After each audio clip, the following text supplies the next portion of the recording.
one of the things he learned from Tiger as a golfer was that, we hear people all the time talk about visualizing your success and sort of setting, all those things. But what Tiger told Billy is, also take a minute and visualize moments when you might fail. Visualize yourself not getting out of the trap like you want. Visualize yourself, missing a key putt. Visualize those moments, but then visualize yourself recovering. Visualize the recovery inside of those failures too, not just, a lot of times we hear people talk about visualizing just the great moments. Well, they're not all going to be great, and that's okay. Visualize the tough ones too, and then most importantly, visualize yourself recovering from those tough moments. Have you ever heard the phrase becoming the best version of yourself? Yeah, me too. But what does that even mean, and how do we become that person? I'm here to help you navigate through those questions and come up with actionable steps in order for you to live your best life. We've got to discover what we want. We've got to figure out a plan on how to get there, and then we have to go. We can't just sit and wait any longer. Life won't wait on us. So come join me on this constant journey to become the best version of yourself and to find your best you. I'll see you on the other side. All right, what's up, everybody? Welcome back to the Best You podcast. I'm absolutely fired up today to have the super inspiring Molly Fletcher with me. I've got a Skype interview going here. Molly, I kind of want to introduce you first, get right into kind of your background. You represented Tom Izzo, Ernie Johnson Jr., Matt Kuchar, Doc Rivers, John Smoltz, Erin Andrews, Billy Donovan, all these people from the best sports players in the world, from best coaches, broadcasters, all this great stuff. So you've been surrounded by some amazing people. You're the author of 4 books. You're a motivational keynote speaker now. And most importantly, maybe you're a mother. So all these great things about you. So I'm really excited to learn from you and kind of dive into all that good stuff. But really how I want to start is, in researching you, I see over and over again about your story from moving down to Atlanta after graduating from Michigan State and the apartment stuff. So if you don't know the story, go ahead and YouTube, listen to it. It's freaking awesome.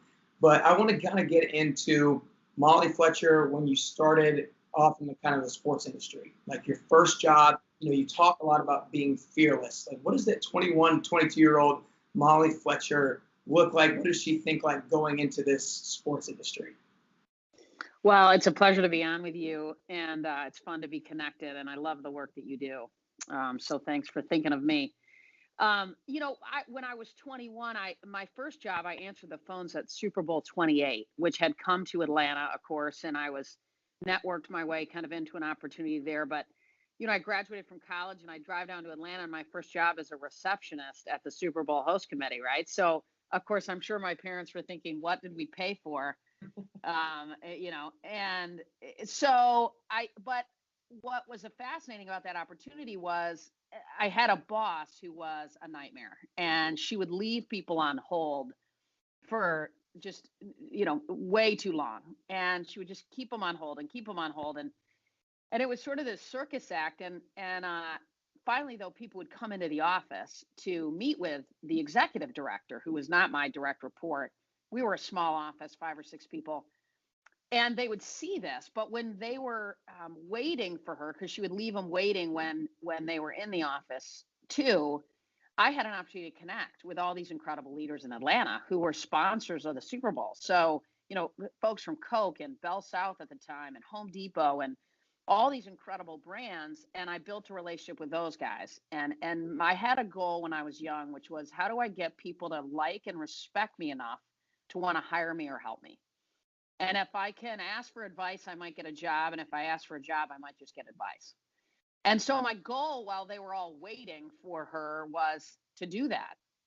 And so I networked with several of these wonderful people, and they were kind enough to help me along the way. And then I found myself in the office of a small agency in Atlanta. We had about 4 clients, a baseball player and a couple NBA coaches.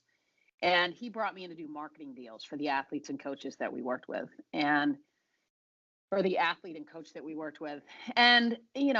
my role was to take them. I was driving Lenny Wilkins around, who was the head coach of the Dream Team at the time for the Olympics in Atlanta. I was driving Lenny around all his appearances around the Olympics. And, trying to take appearances and endorsement deals to other guys. And after after the Olympics ended, I looked at the CEO of the agency and I said, golly, what is our strategy to grow and get more clients? I mean, what is our plan there? And he said, well, referrals. I mean, we have, Lenny Wilkins referred Mike Fratello, and Fratello referred Chuck Daly. And he's naming all these people that are, the grandparents' age of the listeners on your show. And so he names, and I said, well, gosh, what if we got more aggressive? What if we went after baseball players? Georgia Tech puts out a lot of incredible players, Georgia. What if we started with baseball and started recruiting them? And so long story short, he blessed that business plan that I created for us to go after baseball, to start there and get more aggressive. And I'd go down to the fence at Georgia Tech and lean on that fence. And I did everything but pack a chew and bubble gum. And no, I'm just kidding. I didn't do any of those things. But I signed a couple guys that year, and it just continued to evolve from there. So I won't bore your listeners with more of that. But the mindset to your question was, it's okay to fail. And I think that's the biggest thing I'd want your listeners to know is that I didn't sign every guy I went after. I didn't get every meeting I asked for. But that's okay. That's part of the journey. And if you get enough and you can build connection and respect and outwork other people and be authentic in the way that you try to connect with the people that you want to either work for or with, usually good things will happen on that journey. Okay, so you're this 22-year-old girl in this small agency that's got a few people that you guys represent. Where do you think you get this confidence to all of a sudden be like, here's this new business plan that we should do. These are the people that we should go after. Like, how do you have that belief in yourself? Have you just always kind of been this go-getter, have this get after it mentality, or where does that come from, and where do you get the confidence to bring this business opportunity to your agency? Well, I would have to say, I mean, you're kind to say that. I think, my parents certainly instilled in my brothers and I to ask for what you want and go for it. Tennis, as a junior tennis player and then playing in college, taught me how to lean in, how to take feedback, how to go for it, right? And so I think all those little moments along the way bubble up into an opportunity to lean into bigger moments. But I never really worried about no. I never really worried much about failure. And that's the biggest thing I would encourage young people to do is to know that. And I think sports taught me that, is that failure and missing and making mistakes and getting feedback along the way is part of the journey to getting better. And the more that we can lean into those moments and recognize that it's not the end, it's the beginning. No is just a form of feedback as far as I'm concerned. And, no isn't no, it's just feedback. Right. I think a lot of people are scared of failure because they're afraid where it's going to like set them back. But I think that a lot of people think like fail and then there's like an ending point. There's like some kind of wall right there. Where it's like, no, you can keep going actually. Like a certain failure doesn't just stop you in your tracks, right? You can kind of keep moving forward. And that's, like you said, that's kind of what sports teaches you to an extent. It's like you lose a game, you fail one time, like you strike out, there's going to be another opportunity. It's fine. Like figure out what you can learn from it, take away, and bring that to your next opportunity. And I think that learning that from sports and moving forward and taking action on that is really important. I think a lot of people don't do that because they're scared that they can't make another choice. Well, and no question. I mean, I watched some of the best athletes in the world fail, and they learned so much from those moments. And I personally have failed a ton, and I've learned so much from those moments, sometimes more when we fail than when we've succeeded. Mm-hmm. But the key is to recover quickly inside of those moments when things like that happen, and we do have hiccups, and whether we don't get a job that we really wanted, or whether we don't get a raise or a promotion that we really wanted. That's okay. Lean into that and recover fast. And I watched golfers miss putts to make $1 million, but you know what they were doing the next day? They were standing on the putting green, getting it right away. They recovered fast. Great coaches lose games that they should have won, but they lean into it and they recover fast. And that to me is one of the keys to failure is know that now we've got to send ourselves the right messages, learn from those moments and recover. All right. And I'm glad you said that because I think conversations that I have with people my age in terms of like they're in a job that they don't really necessarily want to do, they kind of like have an idea of what they might want to go on, what they want to go do, but they're afraid they're going to choose the wrong thing. And then it's like over. It's like, realize if you choose the wrong thing, you can just swerve away from that and choose something else. I think a lot of people think there's just like, they don't know what is on the other side of it, so they're afraid to take that leap of faith. And I remember, you brought up in your talks plenty of times when you asked Butch Harmon, one of the best golf instructors of all time, what's the difference between those top people, those guys that are winning tournaments, numbers 1 through 10, and then everybody else. And that's what you said. They failed. That's what he said. They failed fast. They responded to adversity quicker than anybody else does. They bogey a hole and then they birdie that next one. But what do you think is kind of the key to being able to respond quickly? Like, how do we not let things unravel, and how do we fail and then respond and learn quickly from that? What I think, there's a couple of things. Number one, I think you've got to know why you're doing what you're doing in the first place. And it's got to be anchored in a pretty clear purpose, because you've got to want whatever it is you're going for bad enough that the failure will be fine, that you will lean into it anyway. I mean, there are lots of baseball players that I watch climb on buses and travel across the country making $10,000 a year in the minor leagues, but they knew where they were going and they wanted it badly. So they went for it. So I think you've got to go to your purpose when you recover, so that you send yourself the messages of why it's worth the work to recover. And then I think, I used to, when my athletes would struggle, I'd put a little video together of just one unbelievable moment after another with them, hitting a bomb opposite field, right? Rounding the bases, guys coming in from the dugout, all those moments we have to remind ourselves too, I think, as young people or business leaders. And we can remind ourselves through notes that we've gotten from people, through emails that we've gotten, through our own personal mission statements that allow us to relock in. And so I think number one, you've got to recognize it, that, okay, I missed. And then be curious enough with yourself, be vulnerable enough with yourself to learn from it. And then take action quickly on what you need to do differently moving forward, so that you can take what you learned in that mistake and allow it to make you a little bit better version of that moment the next time. And to recognize that, failure's feedback, and it's great feedback. And if we don't fail, in my opinion, we're probably not leaning hard enough. We're probably not pushing ourselves hard enough. And I think a lot of times with failure, I think it's almost oversaid now, that I feel like that you learn from your failures. People are like, yeah, whatever. Like, I don't want to fail. But it's actually about not just like failing and then think you're going to learn and then keep going. You actually have to take time to sit down, evaluate what exactly happened here. Why exactly did this go wrong? And then how can I ensure that I improve on this or make it a little bit better, and that it doesn't happen another time? And I think the same way about successes and wins. I think a lot of people don't evaluate why they won, why they were successful. But if they did, they could be like, oh, this is actually why we did such a good job. Like if it's a team like the Patriots that win over and over and over again, they don't learn from failure because they never fail. They just win, but they learn from it and they realize what worked. And then they try to implement the same thing or build on that the next year. Yeah, no question. Really key part of it. Yeah. So for your listeners, I mean, if they, it's if you don't get the promotion and your boss walks into your office and says that you didn't get it or whatever it might be, have the courage to walk into them in a way that's very respectful and kind and authentic and say, hey, can I just ask you a question? What could I have done differently? What was the gap here? Help me with that.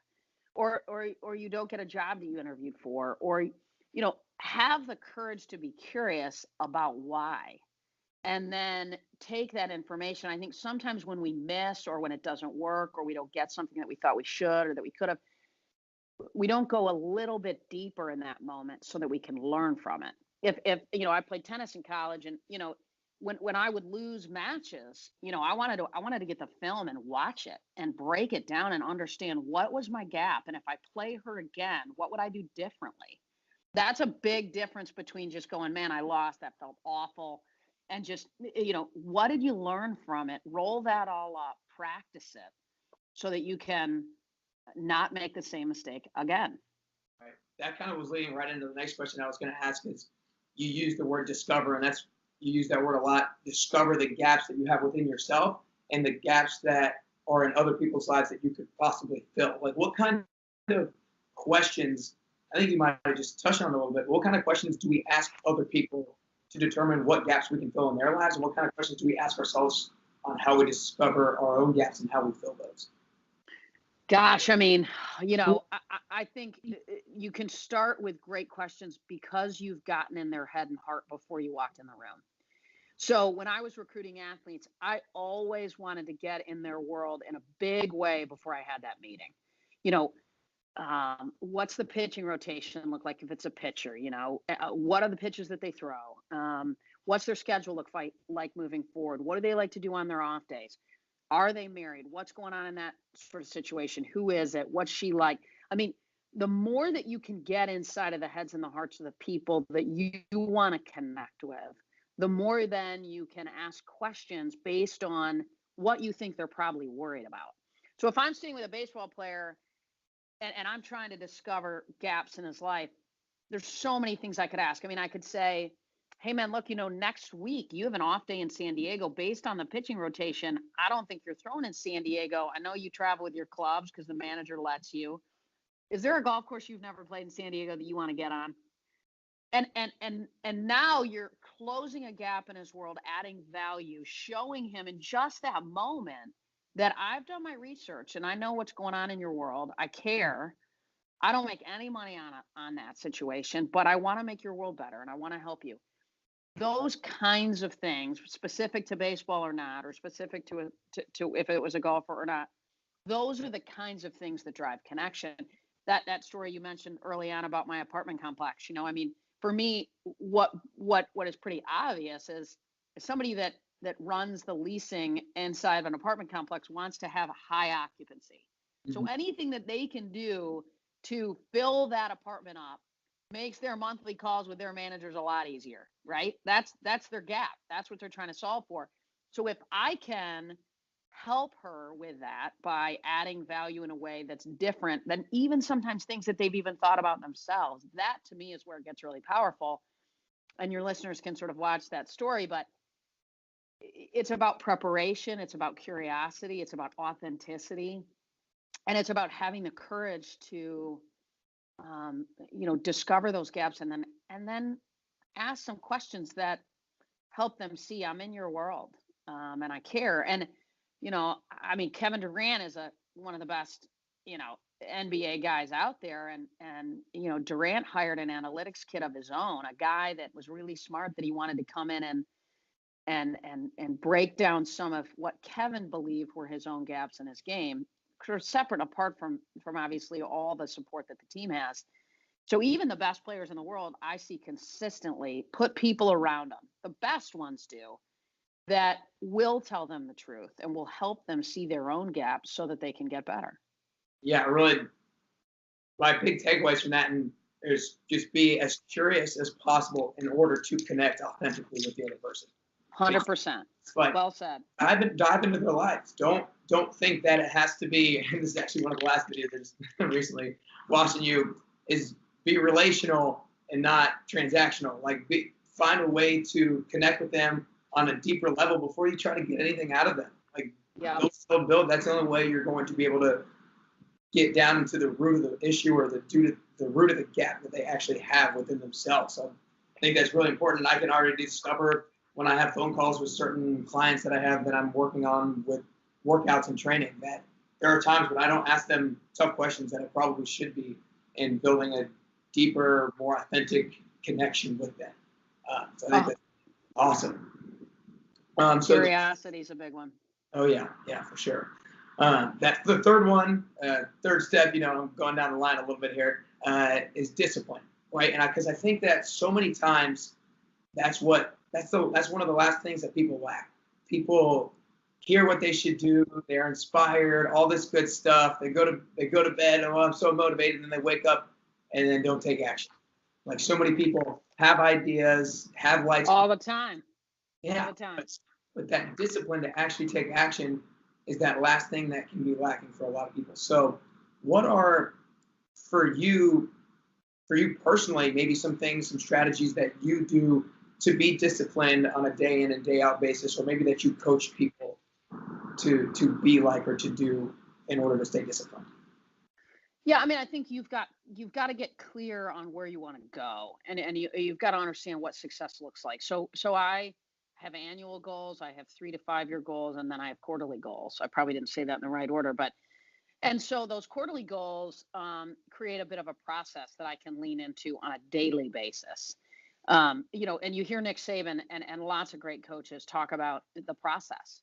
And so if you create clarity on what success looks like for you in 3 years or 5 years or at the end of a quarter, then you create a process to execute against that. Everything from the way you start your day to the way you end your day to the behaviors throughout the day that will lead you toward that outcome that you want, and trust the process. If you get clear on where you want to be and you create a process to execute against that, trust that journey, trust that process, and create systems to ensure that it's successful.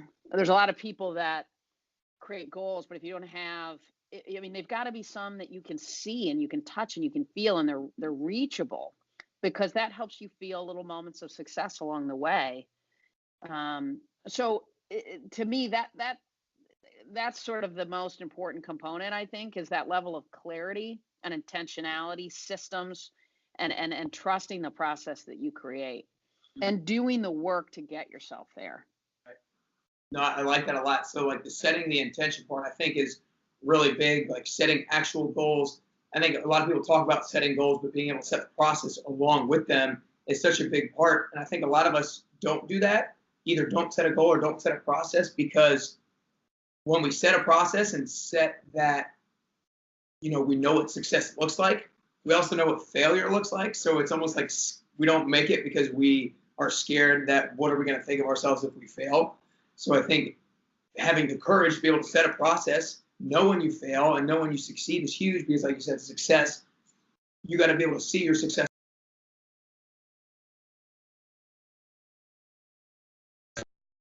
goal and to continue to trust the process, the longer process that it's going to take to actually reach what you're trying to reach. Well, yeah, and Billy Horschel told me that one of the things, he learned a lot of things from Tiger Woods, but one of the things he learned from Tiger as a golfer was that, we hear people all the time talk about visualizing your success and sort of setting, all those things.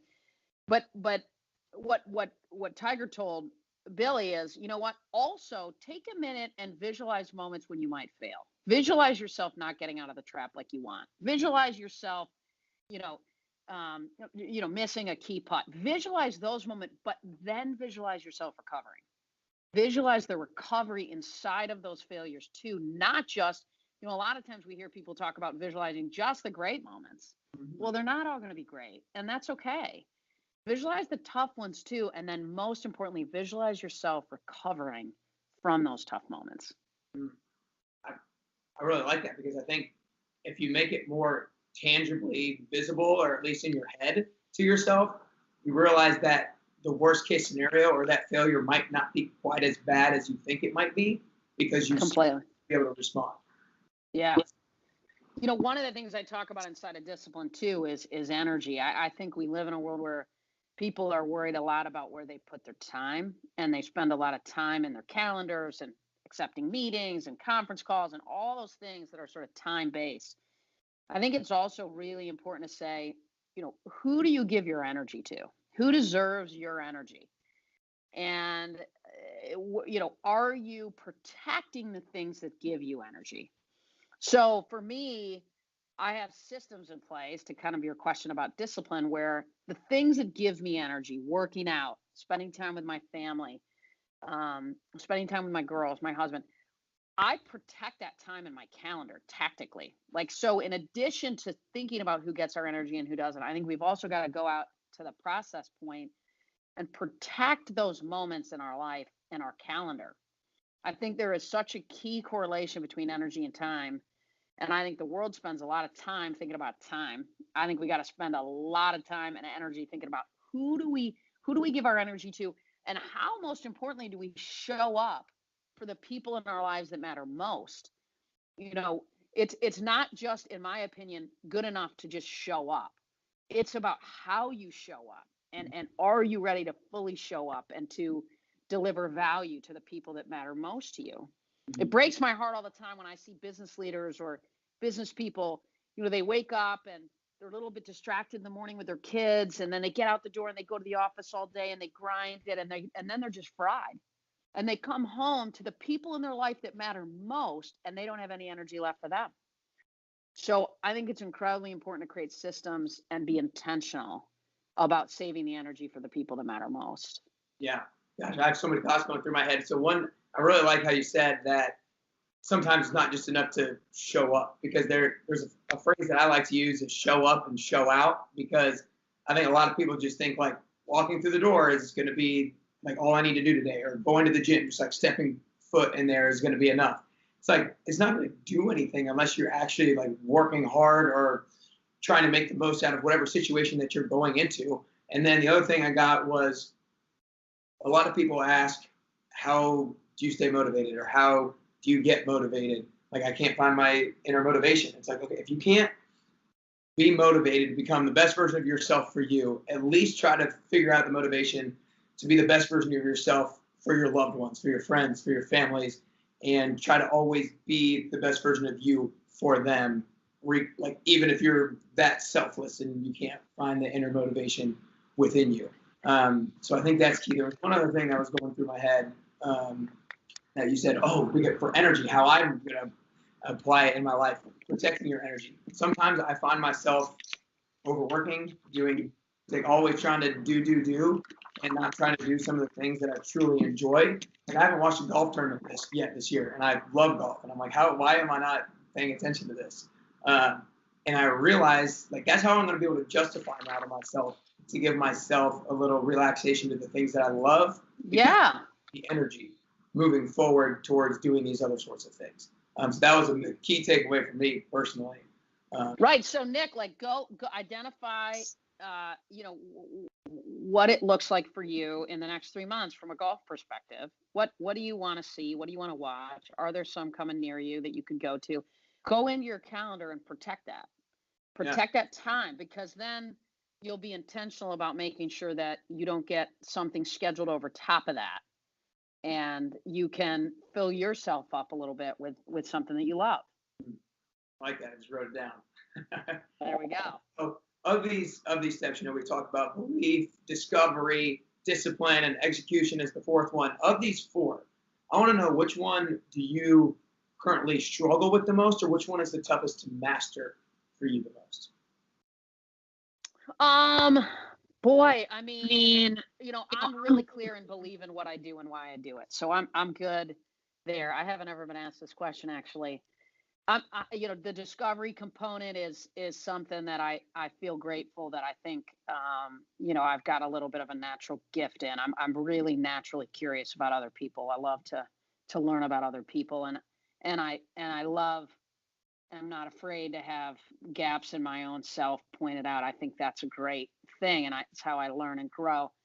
I would say inside of discipline is being present is something that I talk a lot about, which to me, being present is really anchored in intentionality, which in turn is a little bit of discipline. And so that one's tough. I mean, I used to think that multitasking was awesome and I could just rock it. I could do twice as many things. I could do them faster. I could do it all at the same time. And then I learned through, a lot of conversations with some pretty smart people that multitasking is actually really, really not a good thing to do. And we even have, and I have an Apple iPad, and they make it so easy for you to multitask. Right. But what it does is it number one, it drains your energy way, way faster, number one. And number two, you're not really giving fully to the people that you're trying to connect with in that moment. And so being present is something that I'm always working on, because I'm notorious for trying to do two things at the same time, three things at the same time. And what I have finally convinced myself of, I mean, I'm like a recovering addict with regards to multitasking. But I've learned that it is absolutely unhealthy on so many levels. I don't serve the people that matter most well when I do it. I make mistakes. People have to come behind me and fix them. I'm not fully present for somebody that I'm trying to connect with. I mean, there's just a laundry list. I drain my energy quickly. So that one's the one that's the hardest for me that I work on every day. It's the screensaver on my phone, be present, right? It's on my computer screen, be present. So to me, anything that we struggle with in our lives, we have to have that thing right in front of us every day, all day. Because the number one reason people don't achieve their goals is a lack of visibility. They just don't look at them enough. I have my goals pinned up in my office. I see them all day, every day. And those are that helps me stay centered and intentional. So if it's a gap, I keep that centered so that I can be intentional about it too. Right. Keeps you focused. I mean, it keeps you focused on the process and the things that you actually need to move forwards to. And I've had a number of experiences where I've kind of realized the don't multitask thing. I mean, I still always catch myself trying to do it all the time, but simply reading a book in the morning and trying to eat breakfast at the same time, I realized that I couldn't do it because I always like taking notes when I read, and when I have my bowl of oatmeal at the same time when I'm trying to read, right? I can't take notes to the same. No, it doesn't work. Effectiveness, no. And then the same thing with my task list or to-do list that I have. It's sometimes I'm trying to do both of them at once. It's hang on, stop, commit to one of them, and then you can move on to the next one. Yeah. There's definitely something. I think constant reminders are huge, and realizing ways to practice being present are huge. For me, just having a podcast helps me so much to practice. For sure. To just zone. For sure. I'm talking to at that particular point in time. I'll tell you, try doing this at some point, or your listeners can. Try writing down directions to a place you go all the time. So for you, it might be the gym, right? Write down directions to the gym and let me do it this way. Say your ABC, write your ABCs in front of you on a note card, right? A, B, C, D, and simultaneously verbalize your directions to a friend to your gym. Try to do them at the exact same time. That was what convinced me that I couldn't you can't do it. I got to D and I was done. Right. So it's a powerful little exercise where you go, oh my God. I mean, that seems pretty remedial, right? To give somebody directions to some place you go every day, a couple times a day. And to say your ABCs, I could do that at the same time, no problem. I don't know if I'm not smart enough, but it didn't work for me. No, I think that's really funny and something I might try. So I'm interested, going kind of back a little bit to your career. Was there ever a turning point? Was there ever a particular experience, or particular learning moment, or particular maybe just a role model that got you to the point where what's the biggest impact that led you to where you are today? I guess is kind of where the question is leading. Was there a particular moment, experience that a light bulb went off that was oh my gosh, I want to do this. This is what I want to communicate to other people, or a particular role model that sparked that in you? I mean, you mean that's taken me to where I am now and what I'm doing now? Yeah, is there a particular, maybe one lesson that somebody taught you that changed your whole mindset towards where you are now, I guess? There was so many little moments, and I talk about that in the Fearless at Work book around little moments create big outcomes. And there was so many moments with Tom Izzo, with John Smoltz, with Doc Rivers, with Kuchar, and what I began to see is that these guys, generally speaking, or gals, have a lot of the same traits, right? They're all that. Yes, they do different things. Yes, they make a different kind of impact on the world, but their behaviors, their discipline, their techniques, their systems, their processes, their mindsets, their ability to recover, all those things are very similar. And so after just decades inside of that space, I went, there is a common denominator between peak performers. And I'm seeing it in various disciplines. I was blessed enough to meet a lot of executives, obviously, along that journey. And so the aha moment was, they're different, but they're the same. And the behaviors are a common thread. And the way that they think and behave and recover and execute is something that can be transferred to business people. And that's when the light bulb went off for me personally, when I really was able to even get more tightly aligned with my mission in life, which is to lead, inspire, and connect with courage and optimism to others. And it became broader for me. I wanted to do it in a way that was not just athletes and coaches, but business people and more people through these experiences that I feel so fortunate to have been able to have with some incredible, John Smoltz is an incredible athlete. He's an unbelievable pitcher, but he's an even better guy. Tom Izzo is an incredible basketball coach, but he's a better guy. Ernie Johnson's great on TV. He's in between Kenny and Charles. I mean, the guy's a magician in there, but he's a better guy. Kuchar, an amazing golfer, but he's a better human being. And that was what mattered to me was, yes, they were good at what they did, but they were great people. And so that was my favorite part, was that I cared about them truly and was connected to them in a way much deeper than whatever it was that they did. Right. No, but I think that's a big takeaway that, there wasn't like this aha external moment that you got. It was more like a kind of an awareness within yourself of the people that you were around. Obviously there were people that you were around, so it was external in that stance, but I think a lot of people look for sparks or motivation from videos, from books, from external things, but it takes like being aware and looking within yourself about your own experiences and learning from that. So I think that's kind of like the biggest thing that I realized. It's not just like you have to look for some other aha moment somewhere else. Well, and if you're always curious, Nick, if you're truly always curious, then there's mentors all around all of us every day, all day. I mean, it can be at the grocery store when you're checking out, right? I mean, it can be, it's everywhere. And it's not just John Smoltz and Tom Izzo and people like that. It's everywhere. And so that's why I'm such a big fan of curiosity and having the courage to truly be curious, both with the people around us or that we want to connect with and how they execute and behave and recover and prepare and all that, but also inside of ourselves. So, if somebody said to me, what is the one thing that the best do consistently? What is the one thing that, the best athletes and coaches, but also most importantly for your listeners who may or may not be professional athletes, is they're always learning. They're always trying to get a little bit better. They're always curious. And you're that way, which is awesome. But I've seen that with great executives and great leaders. They're always just trying to pivot, trying to get better, trying to make it work. The things that John Smoltz had to do as a pitcher when he was pitching to navigate injuries and nagging issues, from hangnails to elbows to bone spurs to shoulders, he always had to get curious about, how can I put this ball on a nickel over the plate going 96 miles an hour, right? And I can't really hold the ball right because I've got a hangnail in my thumb and I can't get the hold of it. He was always trying to learn different ways to do what he did. And I think for me, so that is the reason why the motivation and inspiration behind starting the podcast. I read this quote from Ralph Waldo Emerson that was, "Every man is in some way my superior, and in that I can learn of him." And I think like that, reading that quote was just like, was an aha moment for me.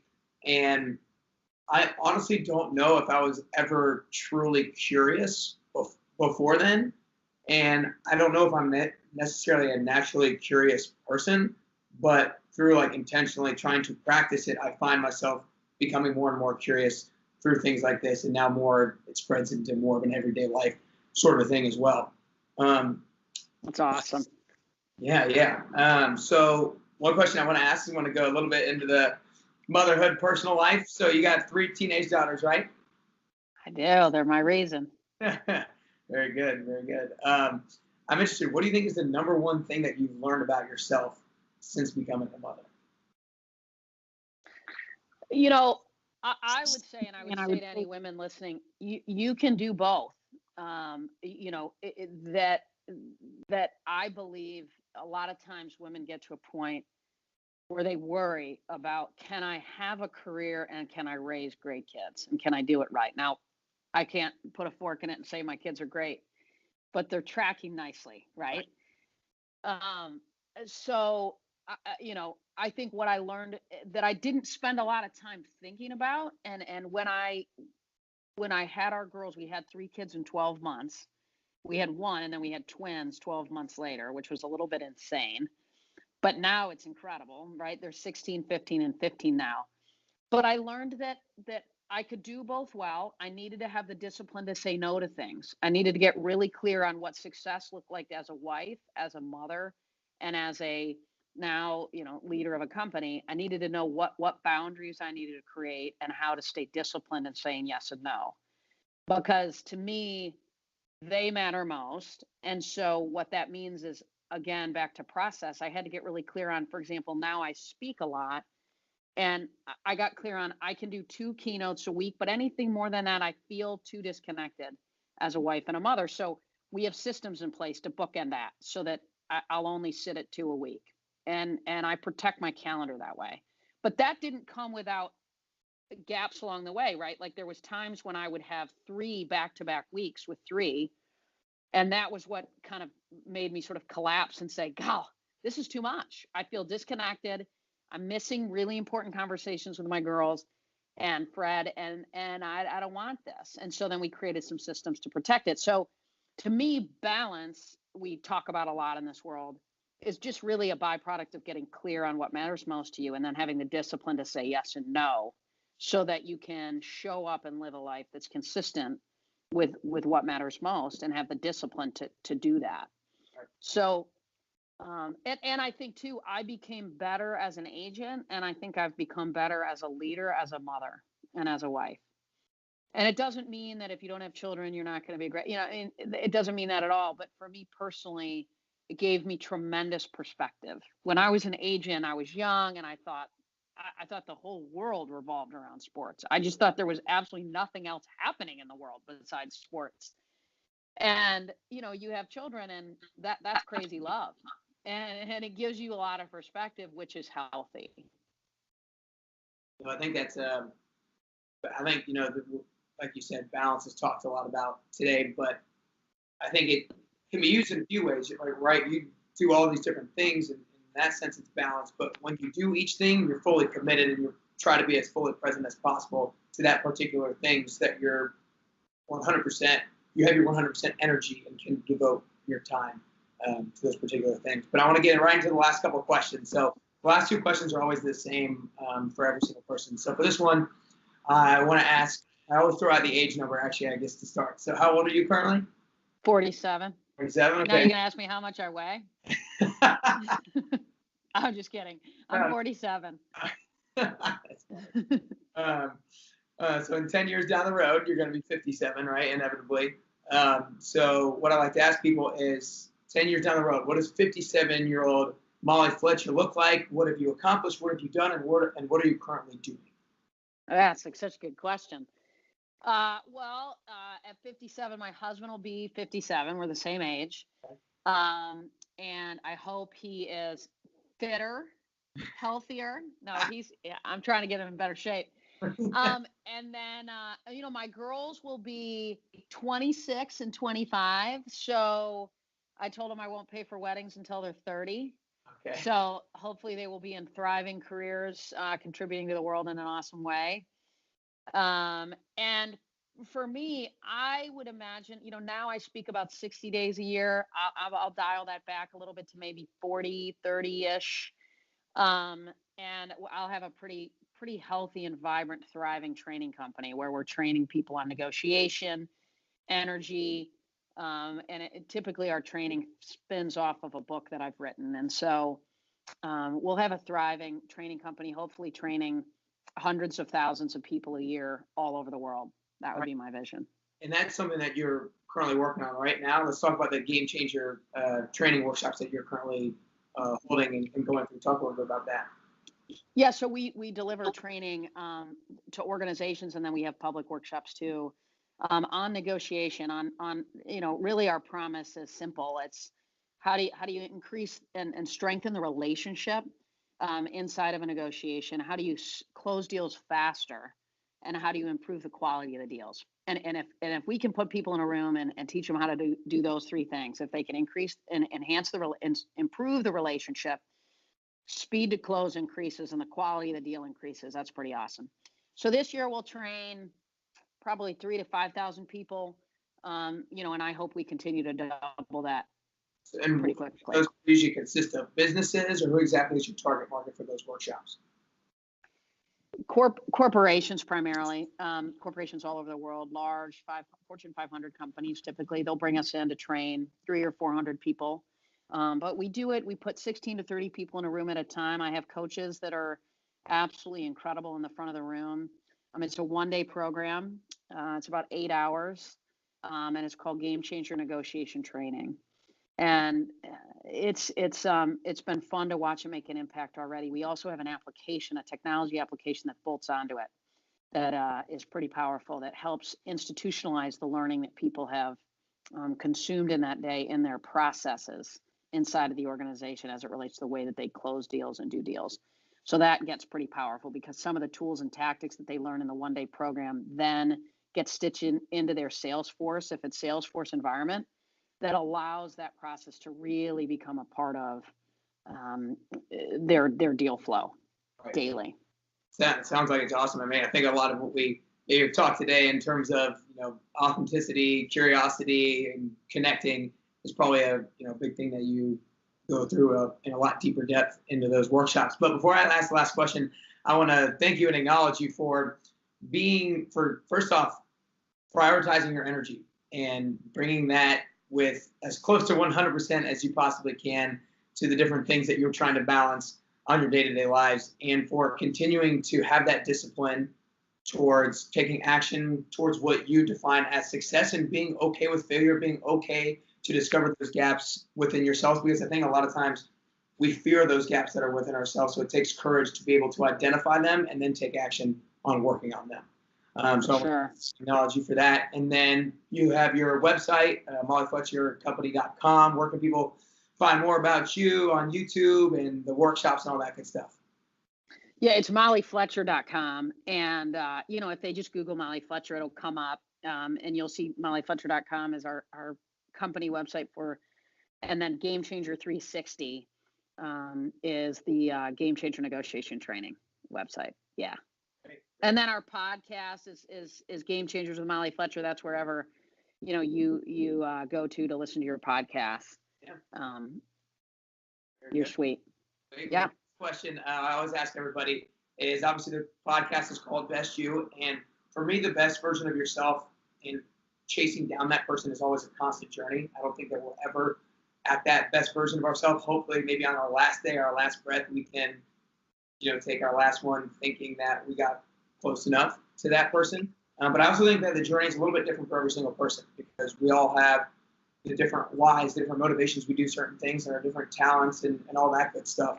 So what I want to ask for you personally is, if you could currently work on or do 3 things to get closer to the best version of yourself, what are those 3 things that you could do, or 3 things that you could work on? Sorry about my dogs.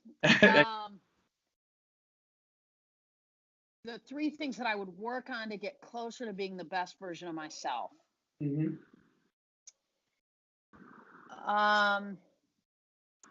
Boy, that's such a good question. 3 things that I would work on to get closer to the best version of myself. I would say I would ask the people around me more, what makes you crazy that I do? What makes you crazy that I do that you wish I didn't do? And tell me that. To my husband, to my kids, what bugs you that I do? To my parents, to my brothers, to people that are in my life every day, to the people that work for me. I ask my team that about once a year or more. I say, hey, what do I do that just makes you crazy? Tell me what it is, because I want to stop doing it. And thankfully, we have a relationship in which they will tell me. They'll say, oh, when you do this, it really makes me crazy.